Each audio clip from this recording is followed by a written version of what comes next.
investors, hopefully, in this venture for the coming year. Last year, we had over 20,000 large canoes plying all of the rivers and lakes of North America to bring out the riches of the furs from the trade that we do with the American Indians. It's very important that you understand that when you load these long, tall ships with your goods for trading and transfer them across the continent to North America where we have the trade going on, you see these large bundles of goods that you've prepared for us taken to North America. We put them in these long, long canoes. We call them the longboats by the Mangeurs du Lard. The Mangeurs du Lard are the pork eaters. They're the ones who live well throughout the year. So they have these large Montrealer canoes. They will hold 15 to 20 people paddling like crazy with maybe 2 to 3 tons of your trade goods. The trade goods that you provide can be the blankets from which we make our capotes.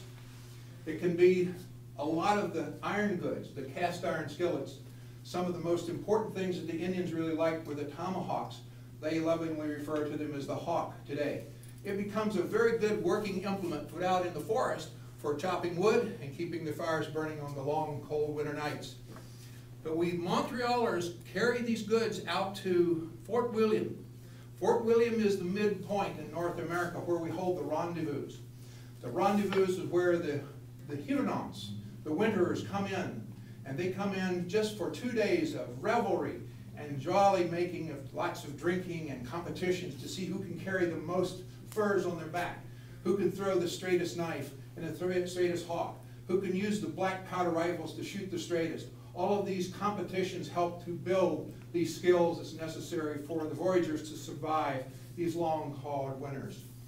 Then these goods are put into the smaller canoe de Nords. They're approximately 25 feet long, and they usually have 4 or 5 people in each canoe.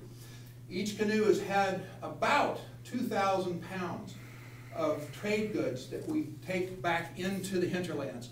Once we're back into the hinterlands, we start dropping off canoes here, canoes there, along the valleys, along the rivers, along the lake shores, and set up permanent winter camps during the fur trading season. The Indians then go do the trapping. We have these little fur trading posts that we set up, and we sit there and we make allowances for all of the things that you have provided for us. For example, one of these types of capotes may be worth 2 beaver pelts, and in beaver pelts, that's a good price. Sometimes you will find women that will be offered to have trades made for them for 1 buffalo robe and 2 running dogs. And in the Indians' opinion, there's no woman worth 2 running dogs, but at least you understand the value of the trades that we try to make for your goods. Throughout the whole winter, we work very hard to trap the fox, but primarily the beaver. It's the beaver that gives us the money that allows you to come forth with another venture this coming year. We think that the coming year would be a very profitable one. We've had a very, very long, cold, hard winter. This last year, we think the beaver pelts will be very, very nice. So if you have any questions about this sort of thing, please ask them now. I'm very free and very open to answer your questions. I do know that you really don't understand a lot of the details, but I'm here on behalf of the Northwest Company to help you understand. Oh, yes, how do we eat? Oh, well, we start off with basically empty canoes, and we start paddling into the interior. We trade with the Indians. The Indians in the hinterland have this wonderful food that they make from buffalo meat, primarily called pemmican. And it's a mixture of ground up buffalo meat, dried buffalo meat, and they put some berries in it, typically blueberries or blackberries, to give it just a little bit of a sweet taste to it. But it's very, very high in calories and very good protein for you. It allows us to work very hard. Yes, we live on other things other than beef jerky and the pemmican. We have something called pea soup. Pea soup is a very standard material for us. In fact, we usually cook a pot constantly for the whole trip. It never goes empty. It never goes dry. We keep adding more water and more peas, and whatever we can find along the routes, we keep looking for things like rabbits and squirrels, occasionally fish, because we're on the streams and the lakes so often, it's very easy to get fish. Yes, that supplements it, so it gives us a little bit of a break. But during the time that we're paddling through the day, we never stop the canoes. We have so far to travel. So one paddler in the canoe will take a rest, and he'll pass his wooden bowl forward to the person who's keeping the pea soup hot in the canoe, And that bowl of soup will go back, and as quickly as the forager can consume it, he puts his bowl back on his belt, and he picks up his paddle and continues the paddle, and the next person then gets to look at eating. And this way we can keep going all day. The Athabascans on the western coast of North America have the longest journey.